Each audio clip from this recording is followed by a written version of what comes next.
अस्सलाम वालेकुम, this is Abdul Muid Khwaja from BNU debating society. आज हमारे साथ एक गेस्ट स्पीकर हैं जो एक रियल एस्टेट एक्सपर्ट हैं, सेल्स गुरु हैं और उसके साथ साथ मोटिवेशनल स्पीकर भी हैं। हमारे गेस्ट जो हैं उनका नाम है फ़ुरकान असलम। अस्सलाम वालेकुम। वालेकुम सलाम, थैंक यू फॉर इनवाइटिंग। क्या हाल चाल है आपके? ठीक ठाक है, आई खैरियत एम से? All good. ठीक है। आपने अपना हमने आपका तारुफ भी किया है कि आप रियल एस्टेट से ताल्लुक़ रखते हैं और साथ मोटिवेशनल स्पीकर भी हैं। तो सेल्स का तो समझ आती है रियल एस्टेट के साथ ताल्लुक़, लेकिन इसका मोटिवेशन के साथ क्या ताल्लुक़ है? ये बड़ी इंटरेस्टिंग चीज़ है। बेसिकली जब मैं रियल एस्टेट के प्लेटफॉर्म्स पे जाता था, जहाँ पे मुझे एज अ गेस्ट या की नोट स्पीकर के तौर पे बुलाया जाता था और मुझे रियल एस्टेट की बात करनी होती थी, तो जब मैं वो रियल एस्टेट की बात करता था, वहीं से लोग मोटिवेशनल चीज़ जो है ना एक्सट्रैक्ट कर लेते थे, निकाल लेते थे कुछ ना कुछ, और लोग मेरे से बात करते थे कि आपकी बात सुन के हम बड़े मोटिवेट हुए हैं, बड़े एनर्जाइज हुए हैं, हमें बड़ी डिफरेंट फील और वाइब्स आई हैं। बट एक दो केसेस में ऐसा भी हुआ कि लोग, मैं एक जगह सेशन किया और लोग मेरी बात सुन के मुझे ढूंढते हुए मेरे ऑफिस पहुंच गए, और उन्होंने कहा कि जब आप बात कर रहे थे तो हमें वो बातें बड़ी अपील कर रही थी, और हमने ये सोचा कि एक दफ़ा आपसे मुलाकात करके हमें आपकी पर्सनालिटी को जानना चाहिए, क्योंकि हमें आपकी बातें सुन के बड़ा अच्छा लगा। तो मुझे वहाँ से ये फ़ील हुआ कि मेरी बातों में एक मोटिवेशन का जो आंसर है वो मौजूद है। तो फिर वो जो है सिलसिला स्टार्ट हो गया, और बहुत सी यूनिवर्सिटीज़ ने मुझे इनवाइट किया, प्लस इसी तरह का सिलसिला फिर चलता रहा। तो आपका मोटिवेशन का जो वो जर्नी है वो रियल एस्टेट के बाद आई। ऑब्वियसली वो रियल एस्टेट के तो बाद रियल आई। एस्टेट पे पहले चलते हैं और रियल एस्टेट की हमें थोड़ी जर्नी अपनी समझाएं कि स्टार्ट कहाँ से हुई, क्यों हुई, क्या सोच के किया, क्या आपका फैमिली बैकग्राउंड था, या what brought you into real estate, और फिर इसमें एक्सेल कैसे किया आपने? Real estate basically, from start of my career, I'm from telecom industry, or I work for big names of telecom industry in Pakistan. So वहाँ जब मैंने काम किया तो मुझे ये रियल एस्टेट का एक अपॉर्चुनिटी मिली, और मैं यहाँ पे एक मेरा पहला प्रोजेक्ट था defence Raya golf and country club. उस टाइम पे पाकिस्तान का सबसे प्रीमियम प्रोजेक्ट था ये, और it's a joint venture of Malaysian company. So कहने का मकसद है कि जब मैं वहाँ पे आया, मुझे मौका मिला, तो मुझे फ़ील हुआ कि over the period of time कि मैं बना ही रियल एस्टेट के लिए हूँ, और रियल एस्टेट में जो मुझे चार्म, जो मुझे पैशन नज़र आया अपने अंदर, और उस पे फिर मैं एक्सेल करता गया with the passage of time, और बड़ा कुछ लर्न किया, बड़ा, क्योंकि रियल एस्टेट का एक ऐसा प्लेटफॉर्म है जहाँ पे आपको लोगों से इंटरेक्ट करने का मौका मिलता है, आपको लोगों के ख्वाब जो हैं उनकी ताबीर करने का मौका मिलता है, आपको मौका मिलता है कि आप उनकी हेल्प करें बेसिकली। तो मुझे बड़ा, मैंने एंजॉय किया इस चीज़ को, और फिर उसमें मैं एक्सेल करता गया, और जब एक्सेल किया तो बड़ी जल्दी ही मुझे अपॉर्चुनिटी मिल गई दुबई में। अच्छा। तो आप कह रहे हैं आप दुबई में आपने इम्प्लीमेंट किया और आप पाकिस्तान में भी इम्प्लीमेंट कर रहे हैं, तो आप उन दोनों को इंटरलिंक कैसे करते हैं कि वहाँ की प्रैक्टिसेस यहाँ पर पहली बार डिफरेंट कैसे हैं और यहाँ पर इम्प्लीमेंट कैसे की जाती हैं? फिर थर्ड क्वेश्चन मेरा भी ये भी होगा कि यहाँ के लोग उसके साथ कैसे रिलेट करते हैं जब आप उनको समझाते हैं कि ये प्रैक्टिस बाहर यूज़ होती है, क्या वो उसको ईजिली मान जाते हैं या आपको कन्विंस करना पड़ता है? बड़ा अच्छा सवाल है आपका। पहले मैं दुबई की बात करता हूँ। ऑब्वियसली दुबई की जो मार्केट है वो बड़ी एग्रेसिव मार्केट है, बड़ी प्रोग्रेसिव मार्केट है, और ऑब्वियसली वहाँ पे पूरी दुनिया से लोग इन्वेस्ट करते हैं, और पाकिस्तान में ऑब्वियसली चंद शहर है जहाँ पे प्रोजेक्ट्स होते हैं, और वहाँ पे वहीं के लोग ज़्यादातर इन्वेस्ट करते हैं। तो फ़िलहाल तो कोई कंपैरिजन उस टाइम नहीं था, और बड़ा ऑब्वियसली जब आप दुबई में जाते हैं तो आपको एक्सपोज़र और तरह का मिलता है, आपका माइंडसेट और तरीके का डेवलप होता है, और वो चीज़ें लेकर जब मैं पाकिस्तान में दोबारा इम्प्लीमेंट करने आया, तो ऑब्वियसली प्रॉब्लम्स आती हैं, हर्डल्स होती हैं, क्योंकि यहाँ उस तरह एब्जॉर्ब नहीं की जाती, और यहाँ की मार्केट उतनी तेज़ नहीं है जितनी दुबई की मार्केट है। बट फिर भी आहिस्ता आहिस्ता ग्रेजुअली मैं जब उन चीज़ों को एग्जीक्यूट किया, तो बड़ी ही जल्दी बड़े अच्छे रिजल्ट्स और परफॉर्मेंसेस नज़र आना शुरू हो गई, और मैंने यहाँ पे जहाँ जिन जिन डेवलपर्स के साथ काम किया, बड़ी ज़बरदस्त किस्म के मैकेनिक्स जब उनको समझाना शुरू किए, प्रैक्टिकली जब उसके रिजल्ट आए, तो उनको बेहतर तरीके से एनालाइज करने का मौका मिल गया कि यस, ये बातें थी क्या, जो मैं उनसे पहले करता था और जिसकी समझ नहीं आती थी। तो आपकी अच्छा सर, मैं इस बात पे आऊँगा। पहले आपकी सेल्स पिच है क्या? और दूसरा आपकी एडवाइस क्या होगी कि स्टूडेंट्स वगैरह अपनी सेल्स पिच को बेहतर कैसे कर सकते हैं, या क्या अप्रोच की तरफ जाना चाहिए? देखिए, सेल्स पिच पे मैं हमेशा सबको यही कहता हूँ, जो आप मोटिवेशन वाले आंसर की बात कर रहे थे ना, जब मैं अपनी टीम्स हमेशा इस्टेब्लिश की, मेरे पास 50 to 70 लोगों की टीम्स रही हुई हैं। तो जब मैं उनको सेशंस करता था, उनको बात करता था regarding the sales pitch, regarding the sales dynamics, तो वो भी मुझे यही कहते थे कि सर, आपकी बातों से मोटिवेट हो जाते हैं, और हमारे अंदर एनर्जी आती है, और हम उस जोर के साथ काम करना शुरू कर देते हैं जो हम मिस कर रहे होते हैं। तो कहने का मकसद ये है कि वो वाला एलिमेंट भी था। तो सेल्स पिच में मैं हमेशा कहता हूँ, कीप इट सिंपल। आपने नेचुरल रहना है, आपने ओरिजिनलिटी पे फोकस करना है, आपने सच्चाई पे फोकस करना है, क्योंकि हम मैंने ये देखता हूँ कि सेल्स पिच पे लोग इतना कॉम्प्लिकेट कर देते हैं कि सामने वाले को पता ही नहीं चलता कि ये बात क्या कर रहा है। उनके सिलेक्शन ऑफ वर्ड्स अच्छे नहीं होते, उनकी बातों में आर्टिफिशियल मटेरियलिस्टिक चीज़ें ज़्यादा एक होती हैं। एग्जांपल दे देना हमें। लाइक अगर आपको कोई चीज़ बेचनी है, सो ऑब्वियस बेचें मुझे, कोई प्लॉट बेचें आप। मैं आपको प्लॉट बेचता हूँ कि जी this is a plot, and मैं समझता हूँ कि ये प्लॉट जो है आज जो आप जिस प्राइस पे बाय कर रहे हैं, अगर आप इसको 1 साल बाद 1.5 साल बाद बेचेंगे तो ऑब्वियसली हर बंदे को यही होता है कि जो मैं चीज़ ले रहा हूँ उसकी वैल्यू होनी चाहिए। सो वो आपको प्राइस एप्रिसिएशन ही मिलेगी उसकी और आपने प्लॉट के पैसे भी पूरे नहीं दिए हुए। ठीक है, आपने आधी पेमेंट दी है और आपको प्राइस एप्रिशिएट होकर मिल रही है, और आपने बेचना या नहीं बेचना, लेकिन पीस ऑफ माइंड में है कि मैंने जो चीज़ बाय की है वो वर्थ इट है and I can sell it any time. लेकिन कॉमन क्वेश्चन आपको ये आता होगा कि मुल्क के हालात तो बड़े ख़राब हैं, तो क्या गारंटी कि आगे ये बढ़ेगी, प्राइस नहीं बढ़ेगी? देखें, आपकी माशाल्लाह जितनी एज है और मेरी जितनी एज है, हमने कभी भी नहीं अपनी एज में सुना कि मुल्क के हालात कभी ठीक हुए हैं। ठीक है, मैंने प्रॉपर्टी में भी बड़े अप्स एंड डाउन्स देखे हैं, बैक फ्रॉम 2007 से लेके और आज तक का ये टाइम आ गया है, लेकिन हमेशा प्रॉपर्टी आगे ही गई है, प्राइसेस आगे ही गई हैं। आप कोई भी एनालिसिस कर लें, कहीं के भी कर लें। सो कहने का मकसद है ये खाली यहाँ पाकिस्तान में नहीं, पूरी दुनिया में। देखिए ना, डिमांड बढ़ रही है, डिमांड एंड सप्लाई की गेम है सारी। डिमांड बढ़ रही है अब तो, बल्कि आप ये देखें जो आज से 10-15 साल पहले हाउसिंग प्रोजेक्ट्स होते थे और जो आज हाउसिंग प्रोजेक्ट्स हैं, उनमें बेशुमार किस्म की फैसिलिटीज़ हैं। ब्रिंग्स मी पहले टू द इतनी नेक्स्ट फैसिलिटीज़ नहीं क्वेश्चन। होती थी। जी, मैं ये आपको पूछना चाहूँगा कि हम लोग यही बात करें कि पहले क्या होता था, अब क्या होगा, अगले साल ये होगा, तो व्हाट डू यू प्रिडिक्ट कि अगले 4 सालों में क्या होगा? इंडस्ट्री किधर होगी, लोगों की सोच क्या होगी और रियल एस्टेट के क्या हालात होंगे? देखिए, हर आने वाले दिन जो है उसमें प्रोग्रेस होती है किसी भी हवाले से। कोई भी इस तरह नहीं बैठता कि हालात ख़राब हैं तो हम हाथों पे हाथ रख के बैठ जाएं। हर बंदा अपनी जद्दोजहद कर रहा होता है। लाइफ है ना, लाइफ ने तो चलना ही चलना है। सो इंडस्ट्री ने ग्रो करना ही करना है। वही बात है जो मैंने अभी की कि सप्लाई एंड डिमांड की बात है।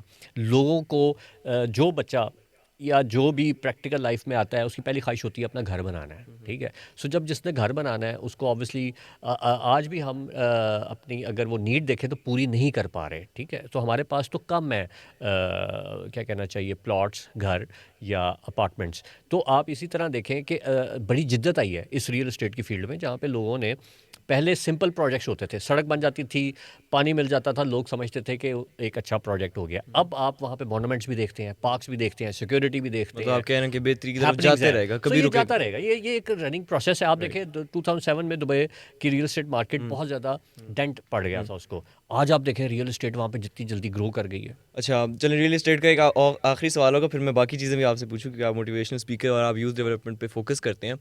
रियल एस्टेट के मैंने ये पूछना है कि अब जिस तरह लेट्स से कोई आपको आके आपके पीछे पड़ जाता है कि नहीं, या आप उसको सेल्स पिच कर रहे हैं और वो नहीं मान रहा, तो आपकी क्या अप्रोच होती है कि आप कहते हैं कि बस ठीक है यार, आपने नहीं लेना, या आप किस तरफ जाते हैं? जो एक अच्छा सेल वाला हुँ, बंदा होता है ना, वो कभी भी हार नहीं मानता। एग्ज़ैक्टली। दुबई में एक टर्मिनोलॉजी मुझे समझ लगी कि कस्टमर शुड बाय और डाई। अच्छा। ठीक है ना, राइट। कि आप कॉन्टिन्यूस फॉलो अप करें। हुँ, सो कॉन्टिन्यूस फॉलो, और ये खाली इस फील्ड में नहीं है, hmm, everywhere hmm, you have to do strong follow up. आप हुँ, जितना स्ट्रॉन्ग फॉलो अप करेंगे हुँ, आपको उतना बेहतर जो है उसका, और ये ज़रूरी नहीं है कि उसका रिजल्ट आपको 2 महीने में आ जाए।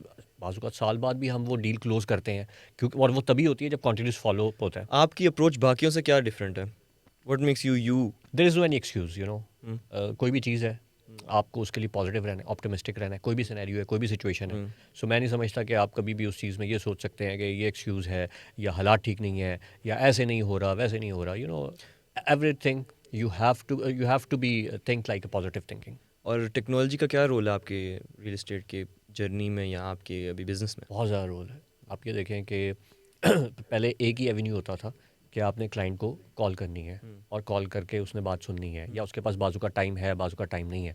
आज आपके पास इतनी ऐप्स ऐसी आ गई हैं जिसमें आप हुँ, क्लाइंट्स को बेहतर तरीके से एंगेज कर सकते हैं। बिल्कुल। इतने मीडियम्स ऐसे आ गए हैं कि जिसमें आप बेहतर तरीके से अपना मैसेज कन्वे कर सकते हैं। So technology is all about success, और टेक्नोलॉजी का एफिशिएंट यूज़ जो है वो जो अच्छे से अडॉप्ट कर लेता है उसको कामयाबी मिलती है। ठीक है। अच्छा, अब आते हैं मोटिवेशन साइड पे। पहली बात, आप यूथ डेवलपमेंट पे फ़ोकस करते हैं, तो पहली बात ये कि आप यूथ को टारगेट कैसे करते हैं? आपको क्या लगता है कि आपकी जो मैसेजेज़ हैं वो आपकी टारगेटेड ऑडियंस पे पहुँच रही है? आप कैसे इसको एनालाइज़ करते हैं?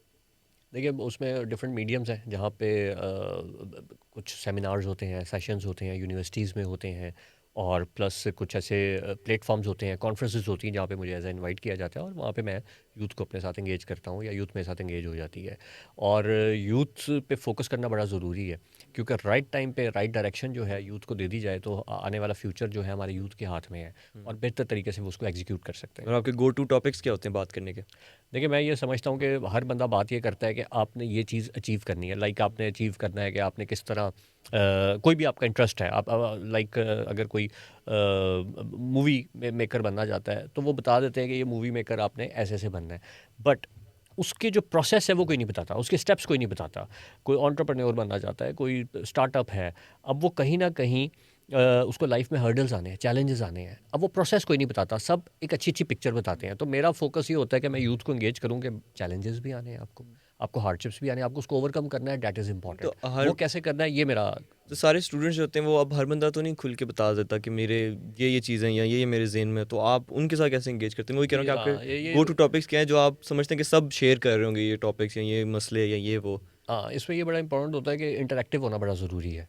अगर बाज़ औक़ात लोग हेजिटेट करते हैं, बिल्कुल, बताते नहीं हैं। बिल्कुल। सो आपको इंटरेक्ट करना है, आपको लोगों से पूछना है, आप यूथ से पूछना है, स्टूडेंट से पूछना है कि हाँ, आप बताओ कि आपने क्या इनिशिएटिव लिया है, क्या प्रॉब्लम्स आई हैं आपको। वो जब अपनी प्रॉब्लम्स बताते हैं, ऑब्वियसली हर किसी की डिफरेंट प्रॉब्लम्स होती है। किसी को टीम बनाने में मसला आता है, किसी को मसला आता है कि उसको सही डायरेक्शन नहीं मिल रही होती, किसी को मसला आता है उसको समझ नहीं आ रही होती मैं अपने पैशन को यूटिलाइज़ कैसे करूँ, किसी को समझ नहीं आ रही होती कि उसने किन लोगों को अप्रोच करना है राइट टाइम पे, राइट लोगों को, ताकि वो अपनी चीज़ पिच कर सके। सो हाँ, ये बड़ा इंपॉर्टेंट होता है जो गो टू टॉपिक्स की आप बात कर रहे हैं, गिने चुने, जो मैं सबको बताता हूँ कि first you have to sell yourself. आपको अपने आप को प्रिपेयर करना है, आपकी ग्रूमिंग बड़ी ज़रूरी है। आप किस तरह अपनी क्योंकि आप अपनी प्रोडक्ट है ना, कोई भी आएगा, वो कहते हैं ना कि first impression is the last impression. तो जब भी आप पे किसी की नज़र पड़े तो वो ऐसी पड़े कि उसको एक हैप्पी फील आए, उसको एक पॉजिटिव वाइब्स आए आपसे। तो आपने सबसे पहले तो अपने आप को ग्रूम करना है, आपने अपने आप को बेचना है। फिर आपने सिलेक्शन ऑफ वर्ड्स ऐसे चूज़ करने हैं अपनी कम्युनिकेशन में कि लोग उससे अट्रैक्ट हों, लोग आपकी बात सुने। आपको एग्ज़ाम्पल दे दें इसमें, इस तरह मैं सेल्स पिच में भी आपसे एग्ज़ाम्पल माँग रहा था, इधर भी एग्ज़ाम्पल माँगूँगा। Selection of words. नहीं, नहीं एक लेट्स से कि मैं आपके पास आया हूँ कि मुझे करियर में बहुत डिफ़िकल्टी हो रही है, मुझे चीज़ें समझ नहीं आ रही हैं। मैं आईटी कर रहा हूँ, मुझे समझ नहीं आ रही, मैं फ़लानी जगह जाता हूँ, मुझे वो समझ नहीं आ रही, मुझे क्या करना चाहिए? देखो, इसमें बड़ा सिंपल है कि जो मैं हमेशा बात करता हूँ ना, everything should be keep it simple. सबसे पहले आपको नोट डाउन करना है कि आपको प्रॉब्लम आ क्या रही है। हुँ। ठीक है, अब मैं जैसे आपसे पूछता हूँ कि क्या करियर में क्या प्रॉब्लम आ रही है, कहाँ आप मिस कर रहे हो। मुझे कहीं पर इंटरेस्ट नहीं आ रहा, मुझे एक तरफ नज़र आता है कि किसी चीज़ का मार्केट में स्कोप है, लेकिन मेरा उसमें इंटरेस्ट नहीं है, अब मैं क्या करूँ? अच्छा, कहीं तो आपने ये सोचना है ना कि आप, ऐसा हो ही नहीं सकता कि कोई भी इंटरेस्ट लेस हो, कोई हुँ, तो ज़िंदगी में इंटरेस्ट हुँ, होगा ना। एनी आपको स्पोर्ट्स का इंटरेस्ट होगा, बुक हुँ, रीडिंग का होगा, एनीथिंग। सो जहाँ पे जो इंटरेस्ट डेवलप हो रहा है, जो आप, वो आपने अपने सेल्फ एनालिसिस करना है, अपना रिव्यू करना है। अब मैं ये कहता हूँ, आप जाके कहीं बैठ जाओ ऐसी स्पेस पे जहाँ पे आपको कोई तंग ना करे, बड़ी पीसफुल स्पेस हो, वहाँ पे अपने सेल्फ एनालिसिस करो, सेल्फ रिव्यू करो, कहाँ पे आपको हैप्पीनेस मिलती है, किन लोगों में बैठ के हैप्पीनेस मिलती है, किन लोगों में बैठ बैठ के आप एंजॉय करते हो, किन लोगों में बैठ के आपको टाइम का पता नहीं चलता, किस चीज़ में, किस हॉबी में, किस प्रोफेशन को आप जब सुनते हो तो आपको मज़ा आता है, उसको अडॉप्ट कर लो और उसकी बेसिक्स पे आओ कि वो बेसिक्स क्या है। अब उसकी बेसिक्स पे काम करना शुरू कर दो। वो स्टार्ट कहाँ से करना है, कभी ये ना सोचो कि मैंने डायरेक्ट किसी चीज़ 10th स्टेप पे पहुंचना है, 7th पे पहुंचना है। आप पहले फर्स्ट स्टेप पे आओ कि फर्स्ट स्टेप पे पहुंचने के लिए उसकी रिक्वायरमेंट्स क्या हैं। ठीक। उस फर्स्ट स्टेप पे जब आप उसकी रिक्वायरमेंट मीट कर लोगे तो आपका, आपकी बेसिक्स जो है ना, आपकी कमांड, वो बड़ी इंपॉर्टेंट है कि उस पे होनी चाहिए। अच्छा, एक जनरल सवाल है कि how to deal with loss, failure, या कुछ लोगों के लिए डिप्रेशन भी होता है कि फेलियर वो जब नहीं बर्दाश्त कर सकते, तो उन चीज़ों से कैसे डील करना चाहिए? अब ये आजकल का तो बड़ा अहम सवाल है ये, क्योंकि कोई भी कहीं पे किसी चीज़ को अटेम्प्ट करता है तो फर्स्ट अटेम्प्ट में ही वो डिसअपॉइंट हो जाते हैं। ठीक है, life is a continuous struggle. So सबसे पहले तो आपने अपने आप को स्ट्रॉन्ग करना है कि इसमें फेलियर्स भी आने हैं, इसमें रिजल्ट्स आपको वैसे आपकी तवक्कुआत के मुताबिक नहीं मिलेंगे। अब उसको आपने एड्रेस कैसे करना है, the best way is to keep doing these kind of things.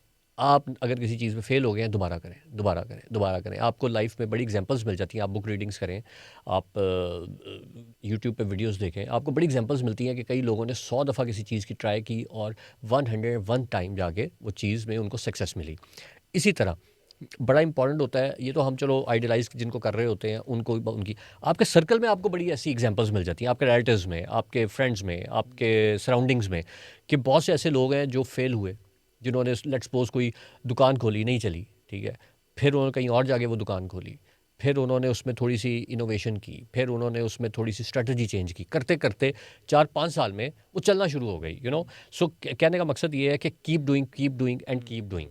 आपने कभी भी हार नहीं माननी, और consistency is the key. Once you are consistent in something, you can never be a fail.